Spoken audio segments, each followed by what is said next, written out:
Hola, ¿qué tal? Bueno, os hago este vídeo para intentar explicaros de una forma un poco esquemática y resumida, pero no por ello menos profunda, el pensamiento de René Descartes, o si queremos pronunciarlo más correctamente, René Descartes, que como sabéis es ese segundo gran filósofo que nos quedaría por trabajar, por estudiar, para tener ya asegurada las dos posibilidades del examen de la antigua selectividad, que sabéis que ahora se denomina, si no me equivoco, PBAU, ¿no? Prueba de evaluación del bachillerato para el acceso a la universidad. Entonces, sabéis que en este examen hay dos bloques, el bloque más ontológico-epistemológico, en el que entrarían Platón y Descartes, y el bloque más moral, político, estético, en el que entrarían Kant y Santo Tomás. Entonces nosotros estamos viendo de una manera general todos los autores, estamos haciendo nuestro recorrido por la historia del pensamiento, vamos a ver con esta situación que tenemos del coronavirus hasta dónde llegamos y qué podemos hacer, pero vamos a intentar hacerlo lo más completo y lo mejor posible.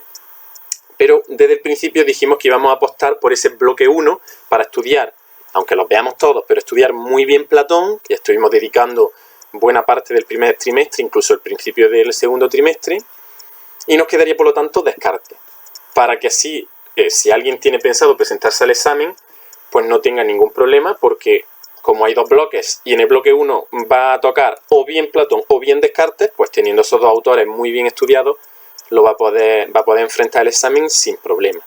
Nos faltaría también luego revisar de una manera también superficial, no hace falta entrar tan profundamente, algunos autores contemporáneos para hacer la pregunta de la comparación, que ya dijimos que el caso de Nietzsche pues es muy válido para compararlo con Platón, porque Nietzsche dirige una crítica directa hacia la filosofía que arranca con Platón, en realidad a toda la historia de la filosofía, pero parece que el punto de esa hipercrítica está situado en Platón.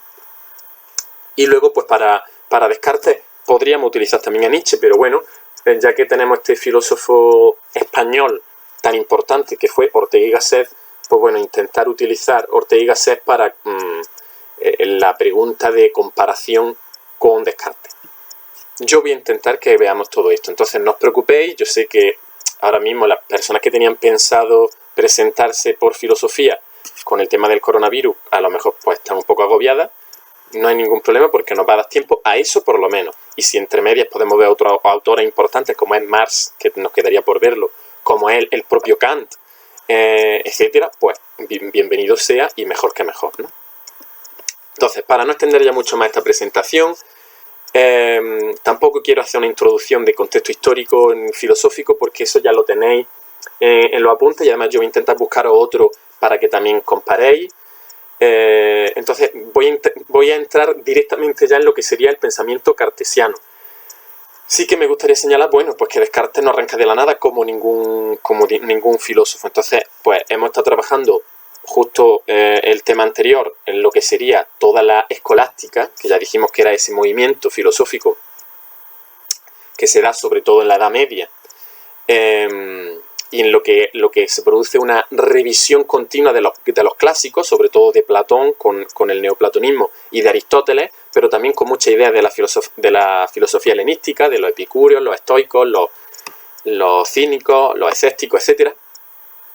Y con ese componente importante y especial de la Edad Media, que es que se da esa fusión entre la fe y la razón, ¿no? Y esas discusiones de si la razón tiene que estar al servicio de la fe o no, es más importante la fe y la razón, y entonces la fe es simplemente un adorno de la razón, o son exactamente iguales. ¿Qué pasaba ahí, no? Y si la filosofía debía estar al servicio de la teología o debía ser independiente, etcétera, etcétera. ¿Qué va a ocurrir ahora en el Renacimiento?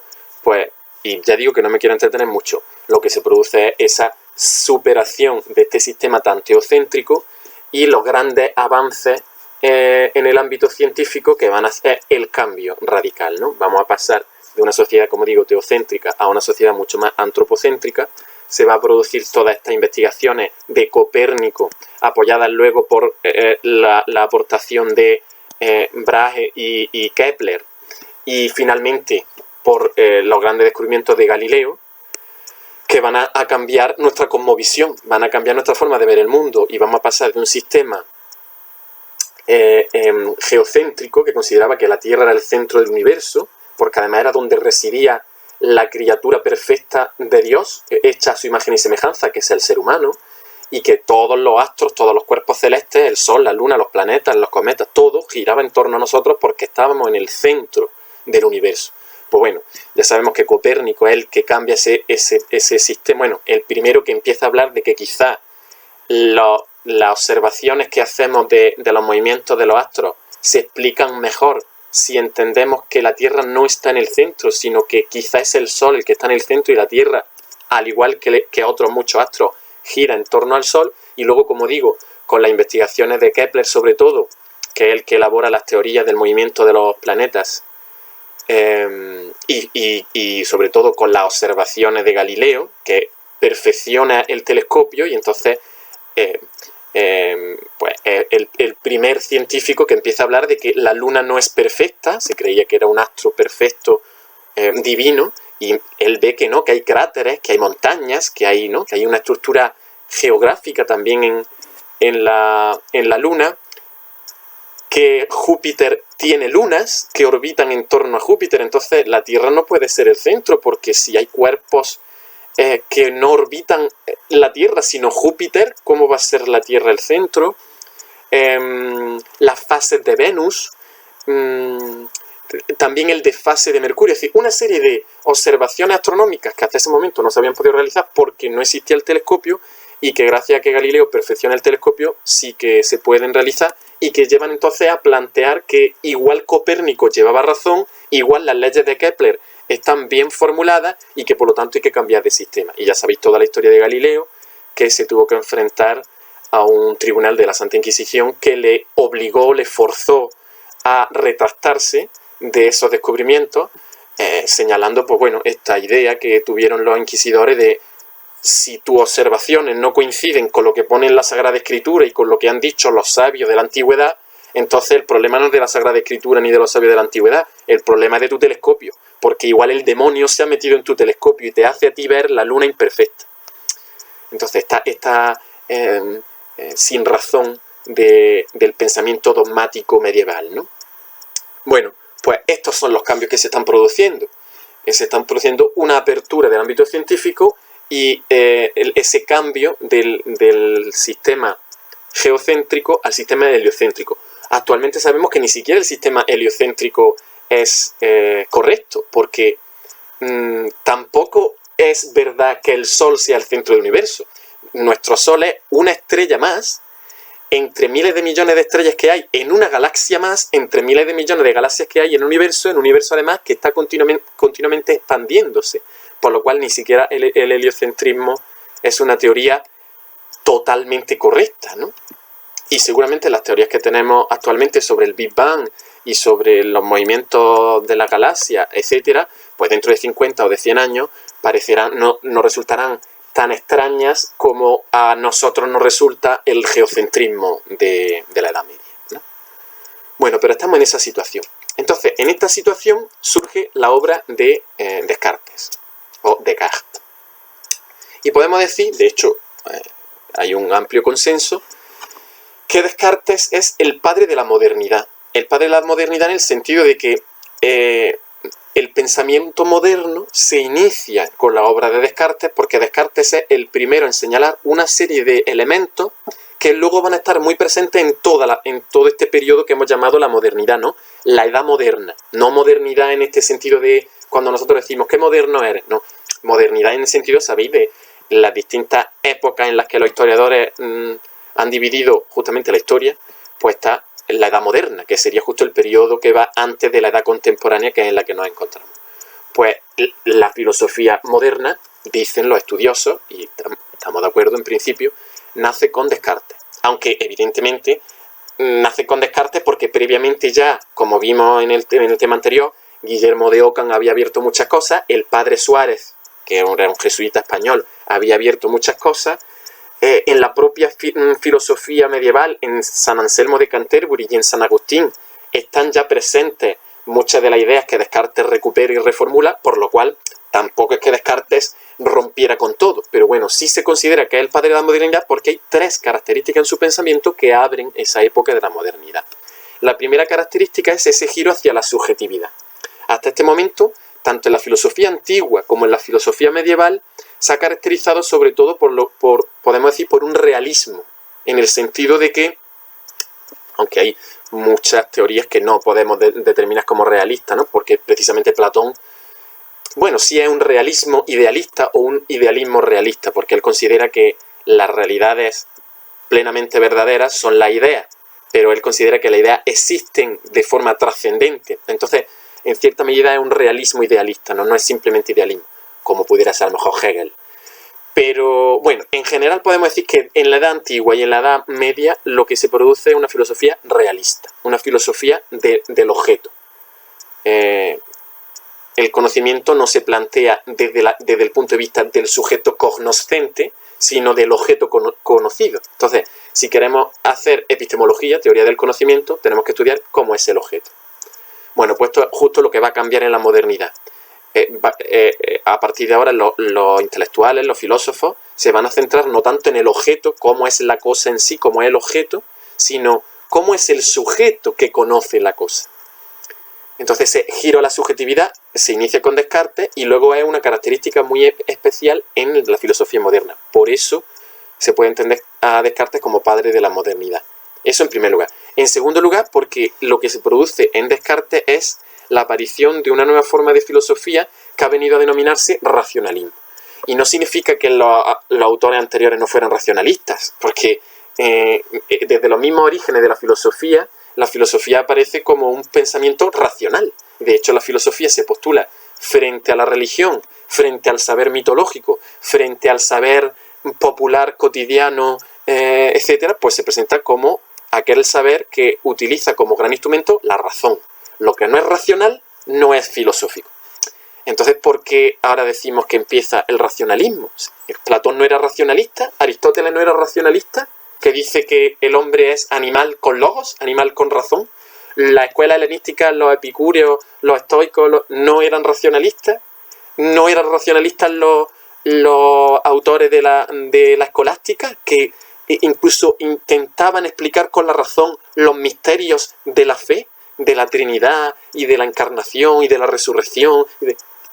La razón estaba presente ya en la filosofía, pero se ha utilizado el término este de racionalismo porque de alguna manera Descartes lo que hace es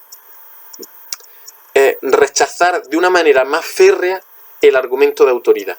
Entonces, hasta este momento, en las discusiones especulativas que tenían precisamente los autores de la escolástica, lo que ocurría es que se utilizaba mucho el argumento de autoridad. Esto lo dijo Aristóteles, esto lo dijo Platón, esto está en la Sagrada Escritura, esto lo ha dicho San Agustín, esto lo ha dicho, ¿no? Entonces, lo que va a intentar hacer Descartes es decir, dejemos de ir a la tradición. Me da igual lo que dijo Platón, lo que dijo Aristóteles, lo que dijeron los autores de la escolástica, lo que dijeron, porque igual se equivocaron todos ellos. Son personas muy inteligentes que han descubierto muchas cosas y que no han planteado problemas muy interesantes, pero pueden estar equivocados. Entonces, lo único que yo voy a contemplar es lo que entre dentro de los límites de la razón. Esto luego además se va a desarrollar durante toda la modernidad y en la Ilustración parece que va a efervecer de una manera todavía más evidente. Lo que entre dentro de la razón me vale. Lo que no entre dentro de los límites de la razón, pues bueno, pues será arte, será religión, será lo que quiera. Pero a mí lo que me interesa es lo racional. Y por eso decimos que con Descartes se abre el racionalismo. Además, como Descartes era, aparte de filósofo, ya sabéis que los autores sobre todo de esta época del Renacimiento y también los autores de la Antigüedad y de la Edad Media, pues eran personas que eran sabios completos. Entonces eran filósofos, pero también eran matemáticos, físicos, astrónomos, biólogos y todo. Entonces Descartes sobre todo destacó en el ámbito de las matemáticas. De hecho, cuando utilizamos el eje de coordenadas, decimos las coordenadas cartesianas. Cartesianas viene por Descartes. Y viene por Descartes porque Descartes, sabéis que en esta época pues todavía se utilizaba el latín, aunque ya existían las lenguas vernáculas, el castellano, el francés, el italiano, etcétera, pero parece que en el ámbito académico, en el ámbito intelectual, había que utilizar el latín porque era la lengua culta. Y de hecho, Descartes es uno de los primeros que empieza a publicar en latín, pero con su traducción también en francés, porque él quería que la gente que no había estudiado también le pudiera leer, y sobre todo pensaba en las mujeres. Es un punto que podemos reivindicar como un cierto incipiente feminismo en Descartes, porque él consideraba, bueno, las mujeres que no tienen un acceso a la formación académica institucional, no saben latín, no pueden leer mis textos. Y yo quiero que ellas también lean, ellas y los hombres que no tienen formación intelectual, quiero que lean mis textos. Entonces, lo voy a publicar en latín, pero también en francés. Sabéis que Descartes era francés, ¿no? Pero bueno, cuando escribía en latín, firmaba como Renatus Cartesius. Y de ahí de Cartesius es de donde nos viene ese término cartesiano, que utilizamos para hablar de filosofía cartesiana, pensamiento cartesiano, ideas cartesianas y también coordenadas cartesianas, porque él fue el inventor, vamos a decir, de esta forma de relacionar el álgebra y la geometría para en un eje situar los puntos con estas coordenadas, ¿no? Vale, pues como tenía esta mentalidad tan matemática, por lo tanto tan científica, él lo que se daba cuenta es que en el pensamiento filosófico había muchas incorrecciones, muchos errores, muchas, ¿cómo se dice esto? Inexactitudes, ¿no? Mucha incertidumbre, vamos a decir. Incertidumbres que son fruto de todas esas continuas discusiones eternas de los mismos temas que habían tenido lugar durante esta época que hemos denominado de la escolástica. Entonces, como él quería otorgarle a la filosofía el rigor que no tenía, un rigor similar al que tienen las matemáticas, que tienen sus normas explícitas, concretas, determinadas, pues lo que intentó es justamente eso, rechazar ese argumento de la autoridad, intentar buscar un método para aplicar también en la filosofía y tener ese rigor y esa exactitud que tienen las matemáticas. ¿Y dónde encontró él el método? En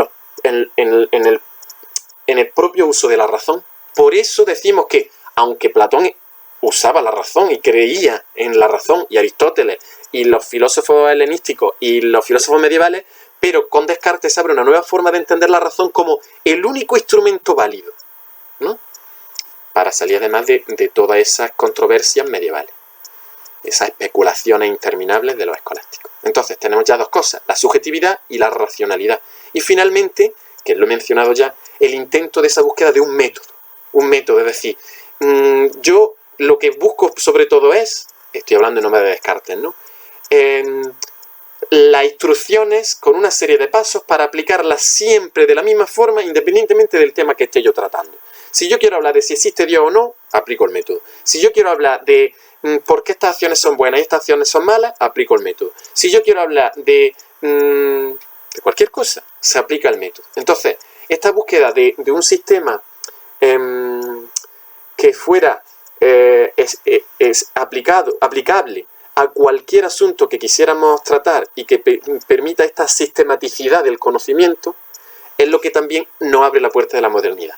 Subjetividad, racionalidad y la sistematicidad de un método, ¿vale?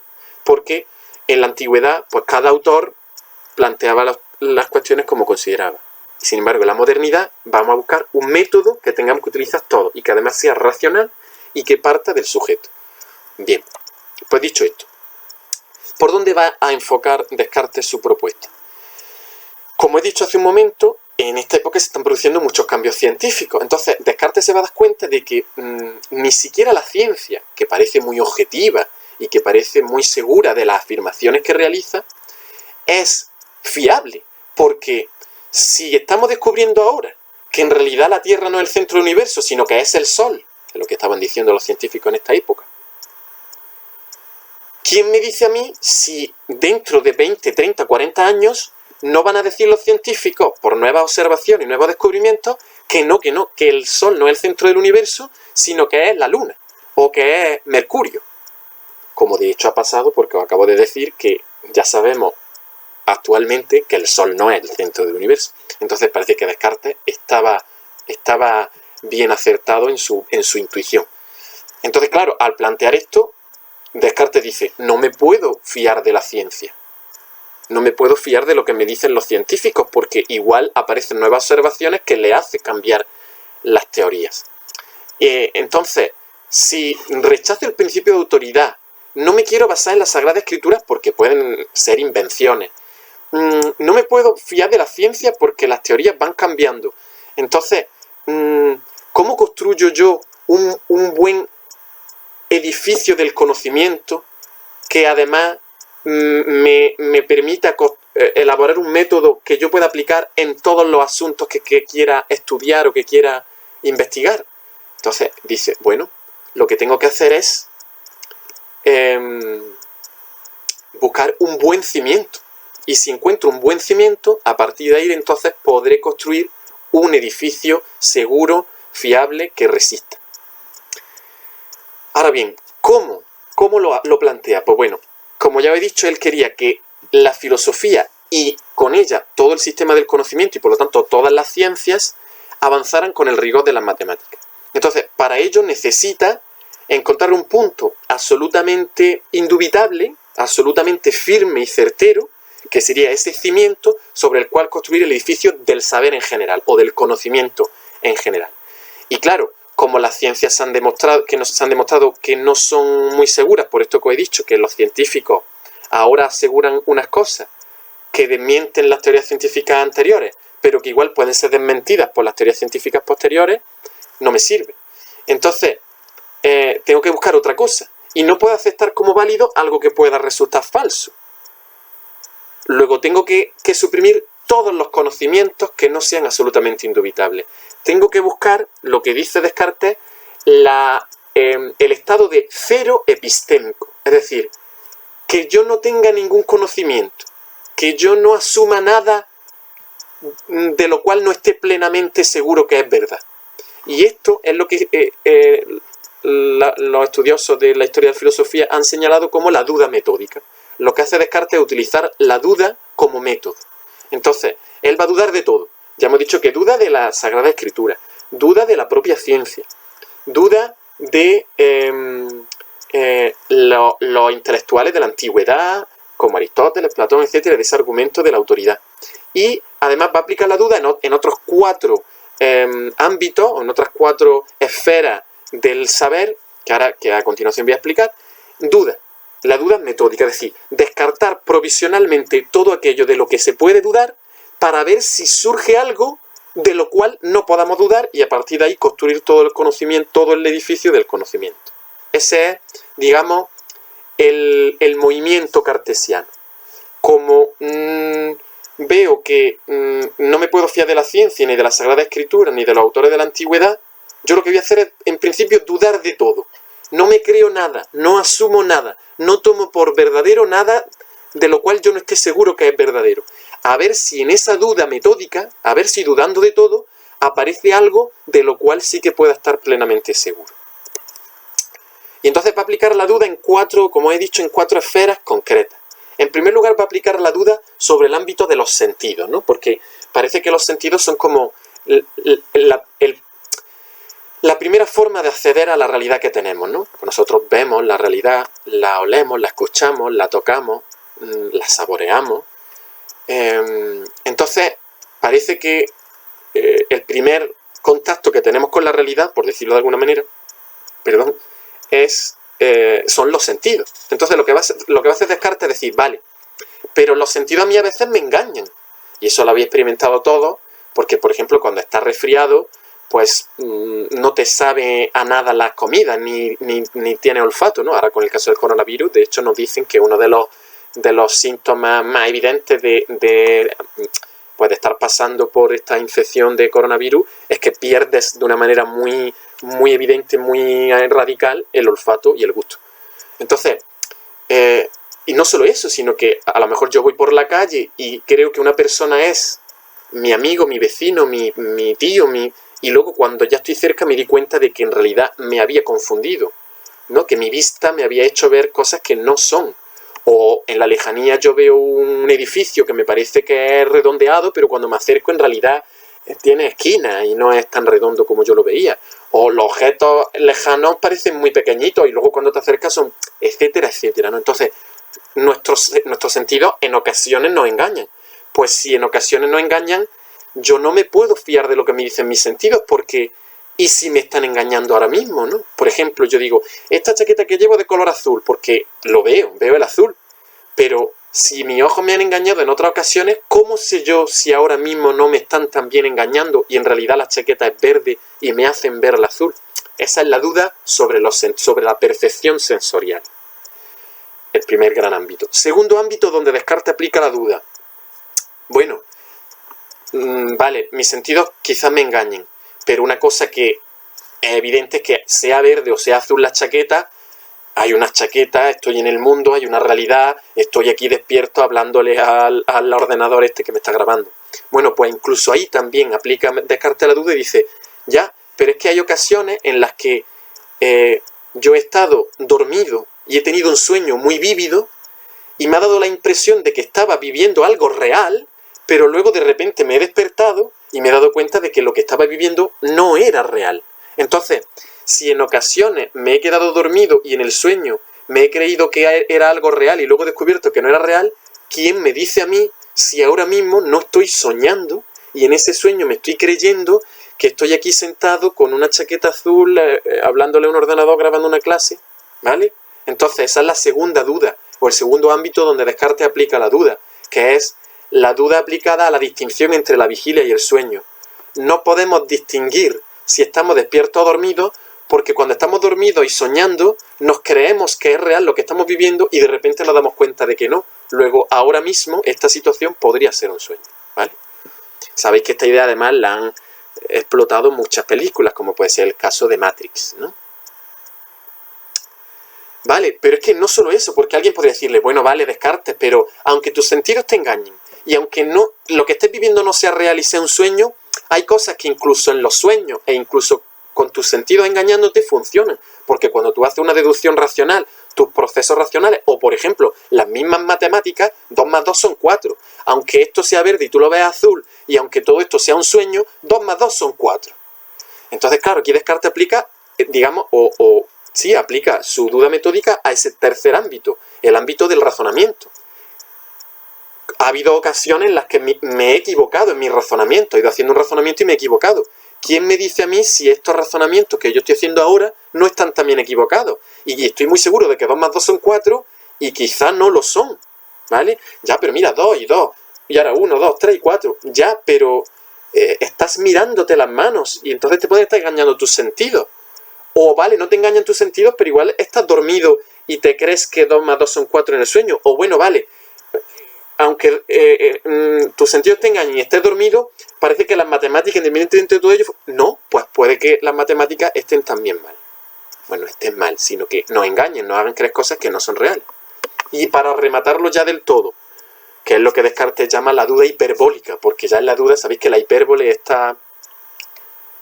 este recurso literario que consiste en exagerar lo que se está diciendo, ¿no? Pues por eso dice Descartes la duda hiperbólica. Igual, además de que dudo de mis sentidos y que dudo de mi razonamiento y que dudo de si estoy despierto o dormido, igual existe una criatura fantástica, un ente, un ser, dice él, un genio maligno, que está empeñado en engañarnos y en equivocarnos y en que todo lo que creemos que es verdadero en realidad sea falso y viceversa, y su única función es engañarnos. Esta parece que es como muy fantástica esta duda, pero es como ya el giro del giro, ¿no? No solo dudo de los sentidos, de si estoy despierto o no, de si mis razonamientos funcionan o no, de si lo que veo y siento y experimento y razono es real, sino que además incluso me planteo la posibilidad de que exista una criatura fantástica cuyo único objetivo es hacer que yo me equivoque. Y no podemos decir que no, porque igual que no podemos afirmar que exista, tampoco podemos afirmar que no exista. No tenemos la forma de decirle a Descartes, eso que está diciendo es una locura, míralo, no existe el genio maligno. No podemos demostrarle a Descartes que no existe el genio maligno, luego su hipótesis del genio maligno es posible. Vale, pues cuando ya he dudado de todo, ¿ahora qué, no? Porque Si no te puedes fiar de tus sentidos, no te puedes fiar de tus razonamientos, ni los sentidos ni la razón. Ni siquiera te puedes fiar de si estás despierto o no, y todo esto es un sueño. Ni siquiera te puedes fiar de si existe o no una criatura que te esté intentando engañar. Entonces, ¿qué queda, no, ante esto?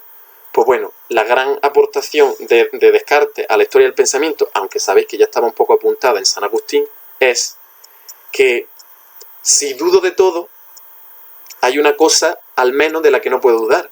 ¿De qué dudo? De la duda misma. Porque si dudo de que dudo, también estaría dudando. Si dudo de que dudo, dudo. Entonces, al final no puedo dudar de que dudo. Esto es lo que se llama como la imposibilidad de aplicar la duda metódica a la duda misma. Si dudo de que dudo, también dudo. Y que como dudar es, en algún sentido, pensar, porque dudar es pensar si será cierto esto o será cierto lo otro, si será falso esto o será falso lo otro, si llevaré razón o no llevaré razón, si me estarán engañando o no me están engañando. Dudar es pensar. Entonces, parece que de lo que no podemos dudar es de que, en principio, algo piensa, ¿no? Porque si dudo de que algo piensa, estaría dudando y por lo tanto pensando. Luego, no se puede dudar de que hay algo que piensa, pero ese algo que piensa soy yo. Por lo cual, de lo que no puedo dudar es de que yo pienso. Y si yo pienso, tengo que existir, ¿no? Porque si no existo, ¿cómo soy capaz de pensar? Entonces, la misma aplicación de la duda a los sentidos, a la distinción entre la vigilia y el sueño, al razonamiento, a la posibilidad de que exista un genio maligno que nos engañe, nos genera una certeza, dice Descartes, autoevidente, es decir, evidente en sí misma, que no necesita de otras demostraciones, y es la existencia de la evidencia de la propia existencia. Si dudo de todo, hay una cosa de la que no puedo dudar, que dudo. Y si dudo, pienso. Y si pienso, existo. ¿Vale? Al menos hay una primera verdad indubitable, que yo existo. En fin, entonces, la primera certeza autoevidente del pensamiento de Descartes es la existencia del yo pensante, la existencia del cogito. ¿Por qué cogito? Porque la formulación de esto, que la conocéis porque está en 200 millones de azucarillas, es la de cogito ergo sum. Pienso, luego existo, ¿no? El descubrimiento de la propia existencia por el pensamiento. Vale, pues esta autoevidencia además se convierte en el pensamiento de Descartes en un criterio de verdad. Es decir, que esa primera certeza autoevidente de la existencia del yo pensante se convierte como en el paradigma de otras verdades. De forma que las verdades que se parezcan a esta certeza del yo pensante también serán tan evidentes como el yo pensante. Lo que dice Descartes es, incluso si el mundo exterior no existiese y mis sentidos me engañaran y todo esto fuera un sueño y además existiera un genio maligno que me está engañando, es incuestionable que yo existo porque pienso.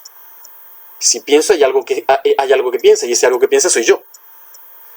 Y esto es autoevidente, porque es una cosa que yo descubro de manera directa e inmediata. Inmediata, sabéis que inmediato es lo contrario de mediado o mediato. Lo mediado es lo que tiene algo que media, ¿no? Un mediador, que es una persona que media entre otras dos, por ejemplo, dos personas que tienen una discusión y hay un mediador. Pues lo que dice Descartes es que la certeza, el cogito, es inmediato. No hay nada entre el cogito y mi certeza, porque la certeza del yo pensante es directa, ¿no? No hace falta una demostración racional, no tengo que echar mano del razonamiento. De hecho, si echara mano del razonamiento, ya no sería tan evidente, porque ya me ha dicho Descartes que hay que aplicar la duda al razonamiento, igual que a los sentidos, igual que a la distinción entre la vigilia y el sueño. Entonces, lo que nos dice es que esa certeza del yo pensante, ese cogito, se capta por la intuición. No hay un procesamiento racional, es algo que como que surge, ¿no? Y además nos dice que esta idea de que si dudo pienso y si pienso existo, es, por un lado, clara. ¿Qué quiere decir clara? Que es totalmente nítida, que es transparente, por así decirlo, ¿no? Que no es oscura, que no está manchada, que no está pervertida. Eso es la claridad. Y por otro lado, la distinción. Es distinta, es una idea distinta, es decir, que no se confunde con ninguna otra idea.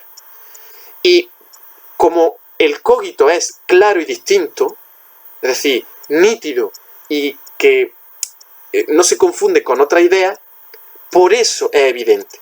Entonces lo que hace Descartes es decirnos que la evidencia tiene como dos notas o dos características. Las cosas evidentes son claras y distintas. Y entonces, a partir de ahora, todo lo que yo vea con esa claridad del cogito y con esa distinción del cogito va a ser evidente y por lo tanto va a ser verdadero. Eso es lo que quiere decir que la autoevidencia del cogito se convierte en criterio para el resto de verdades. Lo que pasa es que, claro, aquí todavía hay un problema, porque cuando yo dejo de mirar mi propia interioridad en ese dudar, por lo tanto pensar y por lo tanto existir, para mirar si existe, por ejemplo, el árbol que hay ahí, o la mesa, o el libro, pierdo en parte la certeza que yo tenía de que yo existo, porque estoy poniendo mi atención en esas otras cosas. Entonces, para no perder esa certeza, necesito algo que me asegure, que sea como una garantía de que yo no me estoy equivocando cuando intento buscar la claridad y distinción que he visto en la certeza autoevidente del yo pensante en la existencia de las otras cosas. Entonces, por eso decimos que lo que hace Descartes es intentar estudiar cómo son las ideas que tenemos en tanto sujetos pensantes, que eso ya lo hemos dado por hecho, somos una cosa que piensa, para ver si es posible aplicar ese modelo, ese criterio de verdad sobre el resto de cosas. Y entonces, lo que nos dice es, yo soy una cosa pensante, una cosa que piensa, pero ¿qué pienso? Y entonces dice, bueno, hay tres tipos de ideas. Cuando hablamos de ideas en Descartes tenemos que tener cuidado, porque en Descartes la idea no es como en Platón, esa entidad inmaterial, perfecta, idéntica a sí misma, incorruptible, que tenía una existencia trascendente al mundo, ¿no? Que existía en ese supuesto mundo de la idea. No. Descartes, cuando habla de ideas, no habla de las ideas platónicas. Cuando habla de ideas, habla de nuestro concepto más contemporáneo de idea, en ese sentido de idea como contenido mental. Además, para Descartes, pensar no tiene el sentido tan restringido que le damos en la actualidad, sino que tiene un sentido mucho más amplio.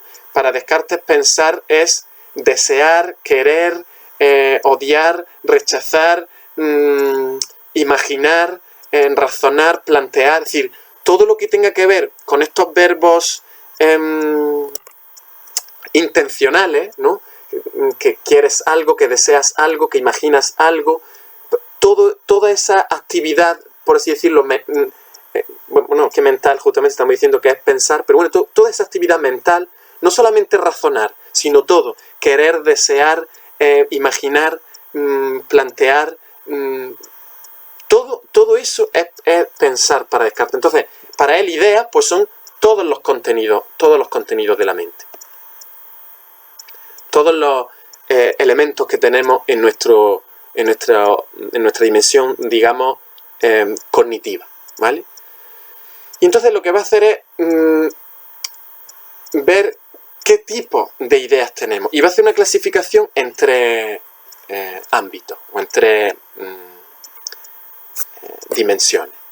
Por un lado tenemos las ideas adventicias de que vienen, ¿de dónde? De fuera. Las ideas adventicias son representaciones mentales, contenidos de nuestra conciencia, pero que hemos creado a raíz de la percepción sensorial. Yo veo un árbol y entonces me construyo la representación mental del árbol. Esto es lo que luego en el empirismo se va a ir desarrollando, pues sobre todo con Locke, Berkeley, Hume, para ver realmente cómo es esta relación entre las impresiones sensoriales y las ideas como una especie como de recuerdos de esas impresiones. Pero bueno, eso ya lo veremos en el empirismo. Ahora lo que nos tiene que quedar claro es que para Descartes las ideas adventicias son esas, las representaciones mentales que nosotros nos hacemos de las cosas que captamos por nuestros sentidos, ¿vale? Pero no tenemos certeza de la existencia de esas realidades representadas por medio de la idea. Que yo tenga la idea de árbol no significa que exista el árbol, porque de hecho, ya nos ha dicho Descartes, hay que aplicar la duda metódica a los sentidos. Igual yo estoy viendo un árbol, pero el árbol no existe. Pero tengo la idea de árbol, y es una idea adventicia, porque me viene de fuera. Por otro lado estarían las ideas ficticias. Las ideas ficticias también son representaciones mentales, también son contenido de mi conciencia, pero son representaciones mentales que mi propia mente ha elaborado mezclando elementos de diferentes orígenes. Ahí podríamos meter, pues, por ejemplo, un centauro, mezclando el concepto o la idea de caballo y de hombre, o la sirena, o el unicornio, o el cerdo volando, ¿no? Pues tengo la idea de un pájaro y la idea de un cerdo, y la mezclo y digo un cerdo volando, ¿vale? Esas son las ideas ficticias, porque son ideas que crea nuestra mente y que no nos proporcionan verdades firmes e indubitables, porque son fruto de nuestra fantasía, por así decirlo, ¿no? Y luego está un tercer ámbito, que pues bueno, no tenemos por qué estar de acuerdo, pero Descartes lo plantea, que es el de la idea innata. Las ideas innatas son aquellas que no se perciben por los sentidos, ni han sido elaboradas por esta imaginación y por esta fantasía, sino que se encuentran en nuestro interior desde el momento de nuestro nacimiento, o puede que incluso antes, y que sí que están vinculadas con esas notas de la evidencia, con la claridad y la distinción, y que por lo tanto, dice Descartes, son evidentes, ¿vale? Porque se captan de una manera intuitiva, en el sentido de que ya estaban en nosotros. Por eso son ideas innatas, están en nosotros desde el nacimiento. Hay quien, criticando a Descartes, podrá decir, bueno, pero es que eso que tú estás diciendo, que es una idea innata, puede ser una idea ficticia que te has inventado tú. Y entonces él tiene todo el aparato demostrativo para señalarnos por qué una idea es innata y no puedo habérmela inventado. Y hay una idea concreta que es muy importante en toda esta en todo este discurso que está construyendo Descartes, que es la idea de Dios, que él va a decir que es una de esas ideas innatas. Pero por si se me corta el vídeo, voy a parar aquí y voy a iniciar un nuevo vídeo planteando este tema de Dios en la filosofía cartesiana.